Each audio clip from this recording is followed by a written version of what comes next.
Hello, welcome to Season 9 of The Horrific Podcast. We're two friends who live in different places but share a love for scary movies. The theme of this season is 100 Years of Horror. We're going to watch two horror movies from every decade, from 1920 to 2020, in chronological order. We want to see where horror came from, how it's changed, and maybe even make some predictions about where it's going. If you want to see the full list of movies we'll be reviewing this season and follow along, then check out our website at thehorrific.com. Thanks for joining us, and we hope you enjoy the episode. And we're back.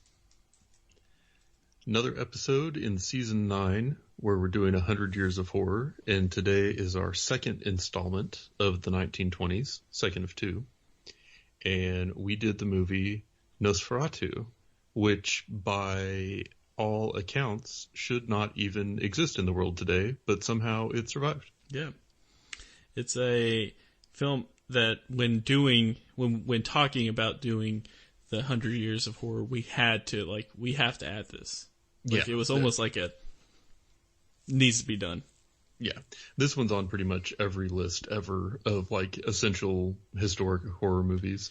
Yeah. And I really didn't know a whole lot about it other than just that the people that made it had been sued by Bram Stoker's estate and a bunch of the copies had been destroyed, which I'm sure you'll get into more detail on that in your fun facts, maybe. But yeah, I was excited to watch this one just because it had been on my radar for a long time. Yeah. I mean, I've tried to watch it in the past before because I get on my weird kicks where it's like I want to know where it started. Hence this season. But, I couldn't ever finish it before ADD-wise, but I'm definitely happy that we did it. It was exciting to do. Yeah. Yeah, and I have all kinds of questions for you about... Did you watch this one on Amazon Prime as well? I did. Okay, cool. There's some weird things in that I want to ask you about, but I realized as I was getting ready for this episode that you may not have seen the same one. Yeah. And so you may not have had the same experiences. There was also a couple different versions on Prime too, I noticed. Yes, yeah. And so I am assuming we watched the same one, but we will find out. Yeah. I will introduce it, then you can do your fun facts, and then we will get into the blood-sucking details. I like that. In 1922, Film Arts Guild unleashed Nosferatu on the world. This silent, expressionist German horror film is similar to, but definitely not a complete ripoff of, Bram Stoker's Dracula. It does, however, tell almost the exact story to Bram Stoker's Dracula, and is also considered to be an extremely influential film in both the horror genre and cinema at large. Nosferatu is currently available to be streamed for free for Prime members on Amazon Prime Video. It's beautiful. It's poetry every time you do that. I rehearse. Do you? No, I just write it all out beforehand. So, to start off the notes, like you were talking about, this brazenly ripped off the novel. More so than even Bela Lugosi's Dracula. Right. Which came out much later and was actually sanctioned. Yeah, blew my mind. So, in 1921, German artist and architect Albin Garou joined forces with Enrico Deckman to establish a new movie company called Piranha Films. That's how I pronounce it. A World War I veteran with a keen interest in the occult. Boring stuff about military services. Anyway, basically what they thought they could do with this film. Garou believed that he could avoid lawsuit by tweaking Dracula's plot in a few key places. In this film, the setting was changed from Victorian London to 17th century Germany. Completely omitted were the book's original ending, the character of Van Helsing, the vampire hunter. Moreover, the most key players were remained, though. Count Dracula became Count Orlok. The full title, Nosferatu, a symphony of horror, was inspired by the term that appears twice in the movie's source material. Stoker mistakenly thought Nosferatu meant vampire in Romanian. Idiot. I know. So, straight up stole it. I wondered if it was like one of those things where it was like they didn't know, like who. How, what kind of copyright rules did you have in the 20s? I wasn't about to find out, but it's just whatever. Yeah, and at the same time too, this is like a startup who just wants to make a cool movie. It's not a guy thinking, I'm going to start this conglomeration. They can travel and take over the world and be this movie powerhouse by stealing people's ideas for famous novels. I mean, come on. Imagine being that guy though. Like, he just thinks that he's just going to get a couple $200, which in 1922 to today is about $3.1 billion, and in Ethereum. Yeah, and then you make some money, but then come to find out, it's like, oh, you made one of like the most prolific like horror movies, and or like well-known horror movies, and you stole it. So good on you, man. Yeah. So the guy who plays the vampire, Max Schreck's life, or Max, who played the vampire, it's kind of funny because his last name, which I'm going to say is Schreck's. Didn't look it up, don't care. It actually is a German word for the word terror. Did you know that? I did not. Yeah, so his last name is actually Terror, which I think is pretty interesting. What a serendipitous coincidence. It is, yes. It was very interesting. Which I thought he did very well at that, but that's once we get into the actual movie. Some of the special effects that were done in this movie, which I thought was pretty interesting, was they used stop motion photography. For example, when Orlok's coffin closes by itself after the lid levitates off the ground, basically an early form stop motion animation was made that possible by rapidly showing the sequence of still images in which the lid moves closer and closer to the final resting spot. I literally just explained stop motion to you guys. They were able to trick the viewer into thinking that the inanimate object was flying around under its own power. The same technique was also employed during the scene in which Orlok uses his magic to open the hatch of the ship. Which I think is just like, we found another movie that first off inspired Tim Burton, but second off, that was like an early on technique that, might not still be done today, but very, has its own genre. Like, you get on Reddit and you search stop motion, you see some pretty cool, like, homemade stop motion videos and stuff. It's pretty cool stuff. Yeah, and it was probably a much more practical way to do some of those more ambitious things at the time than trying to figure out a way to, like, film it live, Yeah, for sure. So in Nosferatu, the idea that the vampire burns up when exposed to direct sunlight is basically traced to this movie. So in Dracula, the villain casually walks around outside in broad daylight. According to the novel, solar rays can slightly weaken the vampire, but Stoker never implies that it would kill one. Yet for the sake of more visually compelling climax, because it is a silent film, and the scene writer, Henrik Galin, decided to make the sun's light utterly fatal to poor Count Orlok, who disappears in a puff of smoke when he's lured to a well-lit room. Spoilers, I apologize. But they started that, and it was based off of how they had to film it. They had to make it happen. Sure. And it just blows my mind, because that's like you don't even think about, like, where would that start. I would have just assumed it was in the book, which I wouldn't have read because I'm not a nerd, and it's not. It was from a silent film. Yeah. So you don't have to read books, you just got to watch films. Naturally. Yeah. So, what can you do? So Stoker's wife, she did sue the studio. If she had got her way, it would have, been completely destroyed. Shortly after Nosferatu premiered in Berlin, Florence Stoker, Bram's widow, received an anonymous package containing one of its promotional posters displayed upon a placard with the inflammatory lines freely adapted from Bram Stoker's Dracula. I would have been pissed, and she was too. She took legal action on it. Upon receiving the poster, she joined British Incorporated Society of Authors, which hired a German lawyer to go after Piranha Films. At first, the plan was to sue the company for copyright infringement. However, a string of terrible business decisions, not the least of which was Nosferatu's recklessly expensive marketing campaign, had already bankrupted the studio.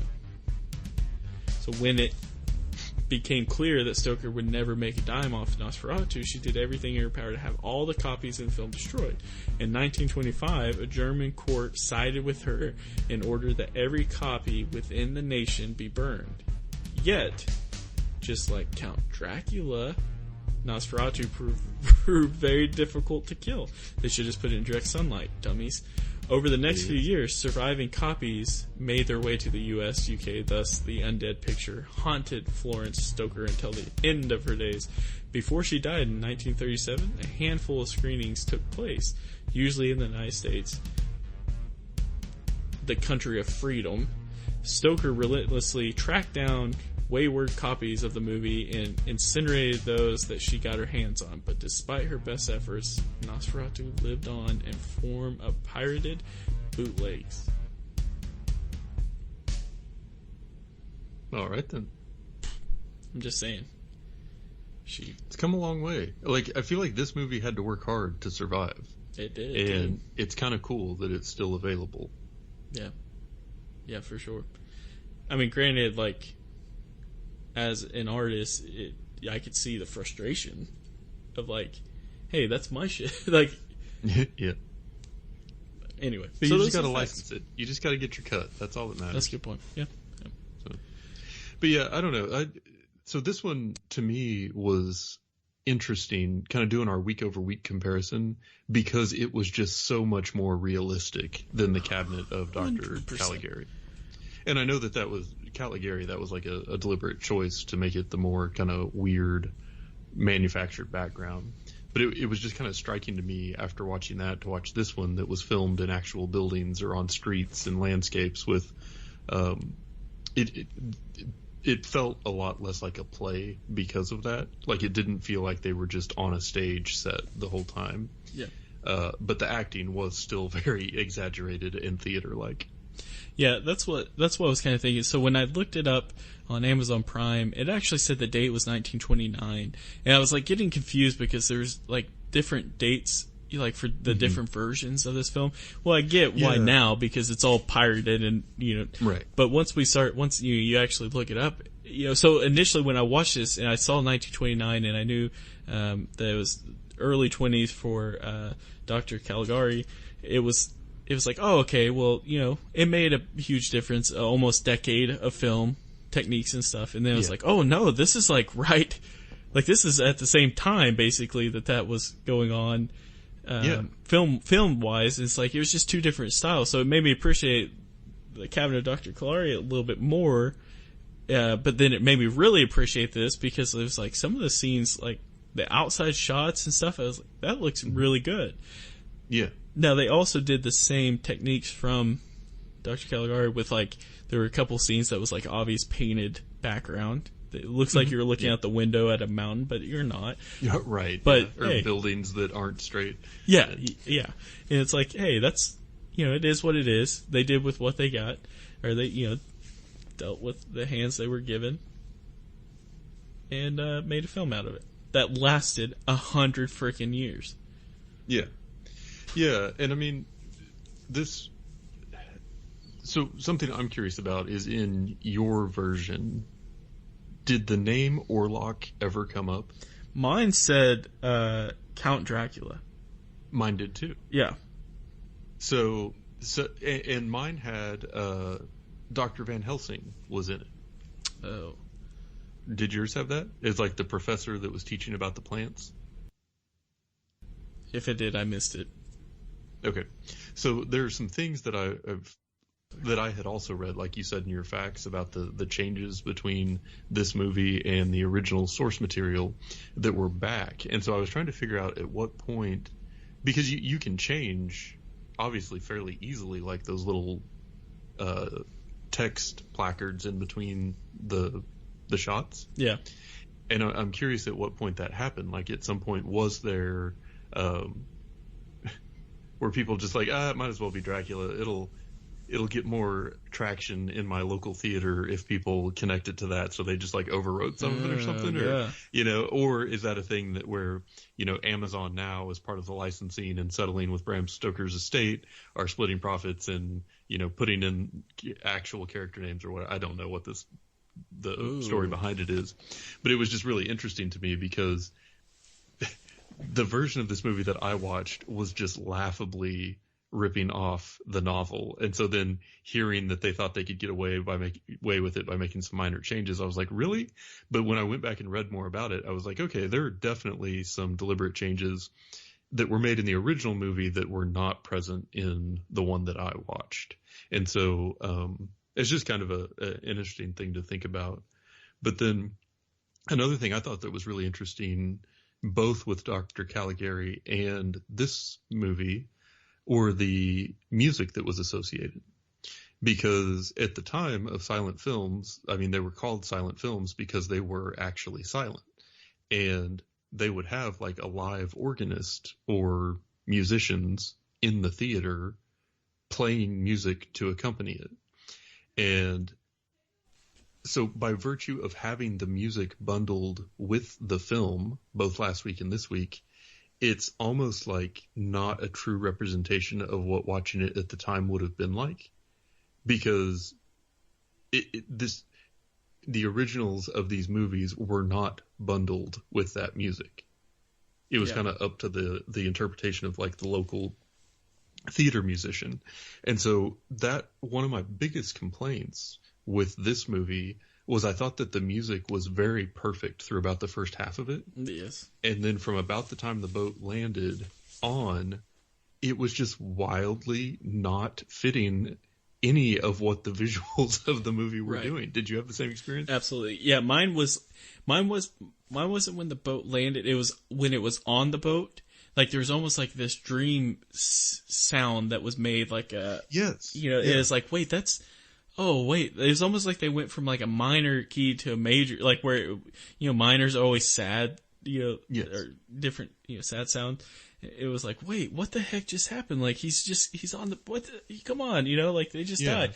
But I did. And that like super intense ending sequence where, you don't know if he's going to kill Nina or if she's going to defeat him or what's going to happen. And it was just this sort of like super mellow pastoral kind of like romantic comedy type background music, and I was like, who thought that was a good idea? Right. And so anyway, all that to say, I want to like remove my assessment of the movie from that, because I don't really consider that to be part of how the movie was made. I think that was most definitely a thing that got added after the fact, and it's sad to me because I feel like it really hurts it. Yeah, one of the facts that I actually read about it, and I skipped over it, I wish I hadn't now, but was so it was relatively common with silent films, but when Nosferatu premiered in Berlin, it was accompanied by a live orchestra score that was done by a guy named Hans Erdmann. No recordings of this original soundtrack are known to exist, although a few restorations have been made over the years. Nosferatu has also received several alternative scores spanning a wide array of genres. Various home video editions now include jazz, electronics, and background music, and classical background music. So it's, what we got, I think, is kind of what we got, and I bet if we watched a different version, we probably would have a different feeling about it. But, I think it's kind of interesting. Like, part of me is like, let's keep the original what it is, and that's what it was made. However, some of the things they did over time, like you talked about with the text change that we saw, and with the soundtrack, it's like, is that what help make this a lasting film? Mm-hmm. Would it have lasted longer if there wasn't that association with Count Dracula and Van Helsing and all that? Yeah. I think it probably would have, but I don't think it hurt in this situation. Yeah, like the music did. Mm-hmm. Yeah. No, I agree with that.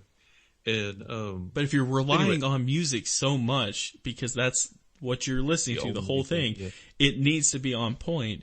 And this unfortunately missed the mark a few times. Well, from the boat scene on, basically for me, boat scene on. Yeah, that was where the big kind of transition was. But anyway, so rewind back and take the music out of it, and then we can kind of go into. This movie did a lot of really interesting things. So, and not all of them were horror related, but like I noted there was like the dramatic irony in the beginning where you know that Dracula, if you watched our version, or the Orlok, if you watched a different version, original, wants to buy a house, and the guy is talking about how he's loose with his money, so this is a good opportunity for Harker because he's young, so what's the matter if it costs a little pain or blood? And you in the audience know exactly what's being talked about, that this is like a joke about vampires, because you as an audience member know that the guy trying to buy the house is a vampire, but the character on the stage doesn't, and so he's just like, yeah, okay, metaphorical talk, that makes sense. And then I noticed they also, as he's making his way out to Dracula's castle, they're using a lot of the townspeople's reactions to him saying that's where he's going as a way to like build up that suspense without having to actually show anything scary. So there's a lot of like foreshadowing in that regard. And I think that is such a common thing that we've seen in horror movies, basically in all of the seasons that we've done across most time, is you have people who are bringing up that sort of fear of the place that the other person's going, or the person that they're going to see, or just sort of like building up that reputation around it before they even show anything to like prime the pump and set the mood, so that when you do encounter the character or the situation or whatever, you're already like ready to be scared, you know? And so seeing that here, and that was like a deliberate thing they did over a fair amount of time in the movie, was like, all right, well, that's where that came from. Yeah. I think it's something too that I feel like some thought was put into it, where it was like, how do we get the suspicion or the anxiety of what's to come without showing him right away? And it was exactly what you explained. Like that's how you do it. And that's how it's done, nowadays. Like, but yeah, and they definitely like leaned into that and did it pretty well. But they also did other stuff too that was pretty good. Like, they had the Dracula's shadow creeping up on Harker while he's asleep, which we know also happened in the Cabinet of Dr. Caligari, but has also happened in basically every horror movie since. Yeah. And then you had mentioned the stop motion on like the self-closing doors, or the doors opening and stuff, but all of those like doors that close themselves or things that moved without a person touching them. It was kind of like minor in this, but that's definitely been copied in every haunting or ghost movie since. And so there were just a lot of things happening here. And there were even sometimes in this one where I felt like it almost felt corny, just because the things you were seeing have been done so much and repeated so many times that it's just boring in other horror movies that have come out since this. Yeah. I think when you watch this and you see some of like the overreacting, or like even some of the dialogue, I mean, I know you're reading it, like it was pretty rough at times, where it's just like, like when she gets the flowers at the beginning, and like the way she kind of holds them, and it's just like coveting them. It's like that's not natural. Like if I was the director of the film, I'd be like, a natural response to getting flowers, I think, is like smelling them, So it's like, just smell them. But there's some things like that, but there wasn't enough that like ruined it. Like you knew what you're getting yourself into. It's just, for me, it was kind of interesting to see those overreactions and all that play out. It's like, oh, that's pretty sweet that this movie could survive with some of that not so great acting taking place, but I loved it. Like I legit enjoyed the film, so it worked. I'll definitely watch it again. But one of the scenes I think that really stuck out to me was, we talked about the stop motion of like the coffin and and the other door. But when he stands straight up from the coffin, that for me was like, that's like that. I know you have the iconic shadow scene and stuff, but that was like what hit home, and like the scary part, just imagining watching that happen, like in real life, and a guy just, the vampire just kind of sits up and looks like that, freaking long fingers and the, big nose. Just, oh man, it, kind of legit gave you a little bit of creeps. Man, the part that got me was when Harker is first going to the castle, and then you see the Dracula Orlok character standing there, and he's wearing like, the black coat, and his features are sort of exaggerated, and he's just kind of standing there in the midst of that rundown, abandoned looking castle. And it's just the shot of him sort of just like standing there looking, just felt so iconic, and we talked last time about how with a lot of the, black and white silent movies where it's kind of more grainy, and they just were really good at creating these memorable images of like horror villains. And, would it have even worked in like an HD modern movie? Probably not. But something about that, just this sort of creepy, human-like, but not quite human, sort of dark, evil-looking character in that grainy black and white. There's just something that hits about that. Yep. And as soon as I saw that image, I was like, yes, this is the thing that lasts about this movie. This is why this movie has stood the test of time, is that image that they created of that character is something that just like sticks with you. And I really appreciate that piece of like the design or the artistry or costuming or wwhatever of this movie. Yeah.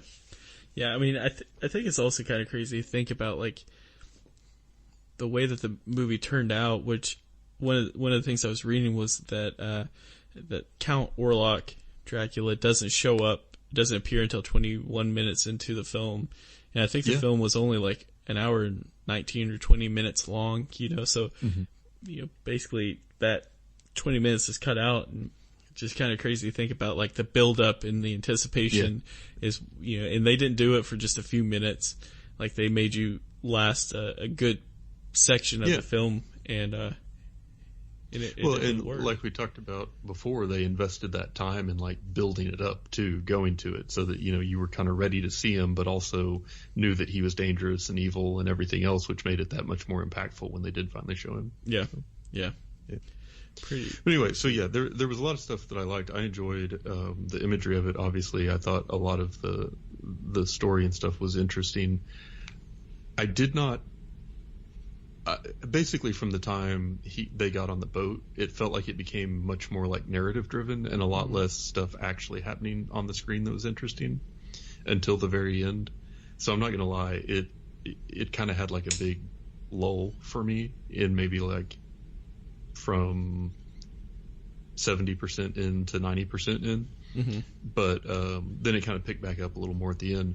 But we had another one of our just kind of abrupt endings. We did.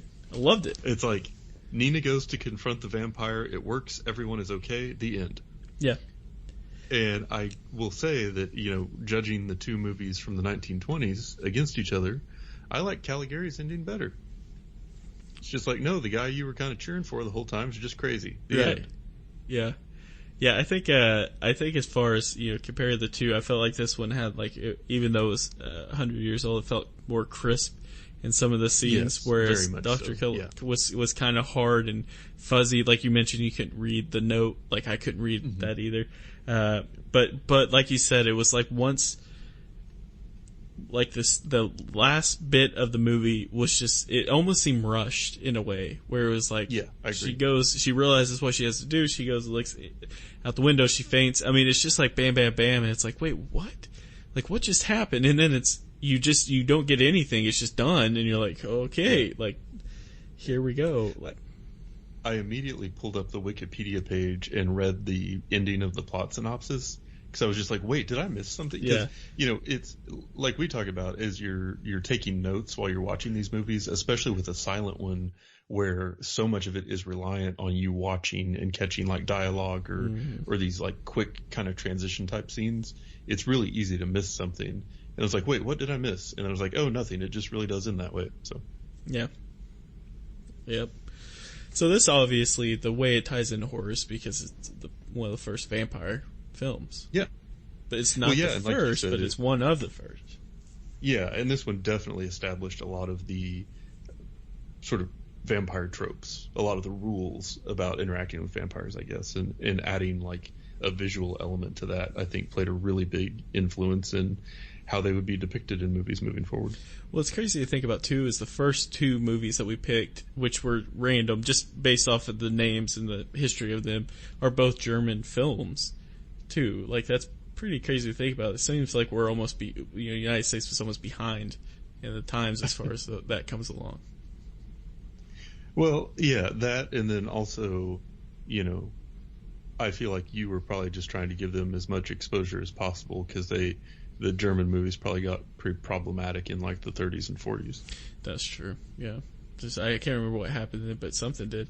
I did read that I thought was kind of funny was the movie was banned in Sweden due to excessive horror, but the ban was finally lifted in 1972. But why I find it funny is I want to meet those guys in 1972 that were like, look, enough's enough. This has been on our daily agenda, or weekly agenda, to go over this. We need to work on getting this movie unbanned. It's like, by that time, all the,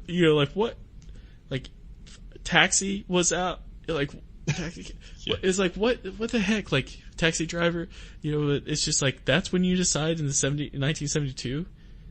Mm-hmm. 50 years after the movie came out? Yeah. Well, and what's even funnier to me about that was the reason it was banned was it was too scary, yes. Not that it was like in rampant violation of copyright. Yeah. Like that it had been like ordered destroyed. It's like, no, none of that stuff matters. It just we think it'll disturb people. Yeah. Excessive horror. Oh, okay. Yeah. What can you do? God, what would it take to get that today? Could you imagine? Yeah, no, I could. I mean, it would probably put you in jail. You know what I mean? Yeah. Like, it would have to be something legit. I mean, I'm down to find out. Yeah. Are we making a movie? I mean, it sounds like Actually, I thought we were composing a hip hop score to the Nosferatu. Yeah, Jesus. It's like the piggybacking off the success of Hamilton. Yeah. The cool thing about this, though, is I'm pretty sure later on in the season we're also going to do like the basically the remake of it that came out in the 90s, I believe. Was it in the 90s? It's on the list again. So we'll get to watch this again. Well, I wonder what the soundtrack will be like. Hip-hop. I hope. And that's it for today's episode. If you've listened this far, then thank you, and we hope you've enjoyed it. We're always looking for new ideas, so if you have any questions, comments, or movie suggestions, please send us an email at thehorrificpod@gmail.com, or feel free to comment on or message our Facebook page. Just search for The Horrific Podcast. Thanks for listening.